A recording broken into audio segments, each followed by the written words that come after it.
ओम नमः शिवाय भक्तों। क्या आप जानते हैं भगवान शिव और माता पार्वती के पुत्र गणेश का जन्म कैसे हुआ? चलिए जानते हैं गणेश जन्म की प्रसिद्ध पौराणिक कथा।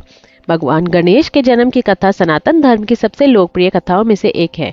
लेकिन इस कथा की सबसे खास बात यह है कि गणेश का जन्म भगवान शिव से नहीं बल्कि माता पार्वती की अपनी शक्ति से हुआ बताया जाता है। पौराणिक कथा के अनुसार एक दिन माता पार्वती स्नान करने जा रही थी।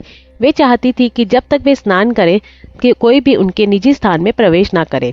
तब उन्होंने अपने शरीर से निकले उपटन या चंदन के लेप से एक बालक की आकृति बनाई और उसमें अपनी शक्ति से प्राण स्थापित कर दिए। इस प्रकार एक दिव्य बालक का जन्म हुआ। माता पार्वती ने उस बालक को अपना पुत्र स्वीकार किया और उसे आदेश दिया कि जब तक वे स्नान कर रही हैं तब तक कोई भी द्वार पर ना आए और वहां पर वह पहरा देते रहे।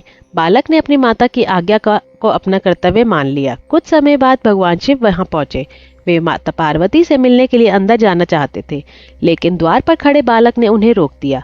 भगवान शिव ने समझाया कि वे पार्वती के पति हैं और उन्हें अंदर जाने के लिए दे दिया जाए, लेकिन बालक ने कहा कि उसे अपनी माता की आज्ञा मिली है और वह किसी को भी अंदर प्रवेश नहीं करने देगा।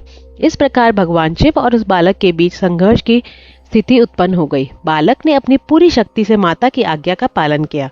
अंततः भगवान शिव ने क्रोध से उसका सिर अलग कर दिया। जब माता पार्वती को यह पता चला तो वे अत्यंत क्रोधित हो गई। उन्होंने अपनी शक्ति का भयंकर रूप धारण किया और देवताओं को चेतावनी दी कि यदि उनके पुत्र को जीवित नहीं किया गया तो वे समस्त सृष्टि को अपनी शक्ति से प्रभावित कर सकती हैं। देवताओं ने भगवान शिव से समाधान करने का अनुरोध किया। भगवान शिव ने पार्वती के आश्वासन दिया कि उनके पुत्र को पुनर्जीवित किया जाएगा। भगवान शिव ने अपने गणों को आदेश दिया कि वे उत्तर दिशा की ओर पहला जीवित प्राणी खोजकर उसका सिर लेकर आए। उन्हें एक हाथी मिला। उस हाथी का सिर लाकर बालक के शरीर पर स्थापित किया गया और भगवान शिव ने उसे पुनः जीवन प्रदान किया। यही बालक आगे चलकर गणेश कहलाए। भगवान शिव ने उन्हें अपना पुत्र स्वीकार किया और उन्हें विशेष सम्मान प्रदान किया। गणेश के पुनर्जीवित के बाद भगवान शिव ने उन्हें यह वरदान दिया कि किसी भी शुभ कार्य या पूजा की शुरुआत में सबसे पहले गणेश का स्मरण किया जाएगा। इसी कारण भगवान गणेश को प्रथम पूज्य कहा जाता है। उनका एक प्रसिद्ध नाम विघ्नहर्ता भी है, अर्थात बाधाओं को दूर करने वाला। गणेश का जन्म इसीलिए एक भी विशेष माना जाता है क्योंकि वे पार्वती की सृजनात्मक शक्ति से उत्पन्न हुए और बाद में भगवान शिव द्वारा स्वीकार किए गए। इस प्रकार गणेश के स्वरूप में शक्ति और शिव का अद्भुत समन्वय दिखाई देता है।